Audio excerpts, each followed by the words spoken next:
آج پھر میں نے آنکھوں کے حوالے سے ہی چند اشعار تحریر کیے ہیں، آپ کے ساتھ بھی شیئر کریں گے۔ وہ ایک بڑا خوبصورت سا شعر ہے۔ نیند اس کی، خواب اس کے، راتیں اس کی، زلف تیری جس کے شانوں پہ پریشان ہو گئی۔ تو عرض کیا ہے، تیری آنکھوں میں ڈوب جاتے ہیں، تیری آنکھوں میں چین پاتے ہیں، تیری آنکھوں میں خار تو میرے پاس رہتے ہیں، پھول کھلتے ہیں تیری آنکھوں میں۔ بے گھری کا عذاب جھیلیں ہیں، بے گھری کا عذاب جھیلیں ہیں، گھر بناتے ہیں تیری آنکھوں میں۔ اور اگلا شعر ہے، اپنے دکھ درد ہیں یہ جتنے بھی، اپنے دکھ درد ہیں یہ جتنے بھی بھول جاتے ہیں تیری آنکھوں میں۔ یہ جو سب تارے ہیں آسمان کے،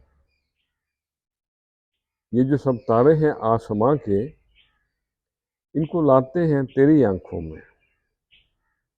اور اگلا شعر ہے،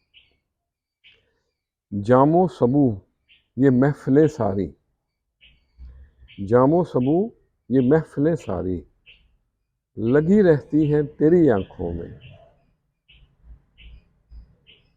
اور مقطع ہے، سوئے ہیں آنکھیں نیاز کی لیکن، سوئے ہیں آنکھیں نیاز کی لیکن خواب دیکھے ہیں تیری آنکھیں، خواب دیکھے ہیں تیری آنکھوں میں، ڈوب جاتے ہیں تیری آنکھوں میں، چین پاتے ہیں تیری آنکھوں میں۔ تو آج کے لیے اتنا ہی۔ اگر آرام اور چین کی زندگی چاہتے ہیں تو ہر چیز میں مختصر ہونا سیکھ جائیں گے، گفتگو میں مختصر ہو جائیں، احساسات میں مختصر ہو جائیں، اور کبھی کبھی لوگوں کے چناؤ میں بھی مختصر ہونا پڑتا ہے۔ خوش رہیں اور سب کے ساتھ آسانیوں کا سبب بنیں۔ السلام علیکم۔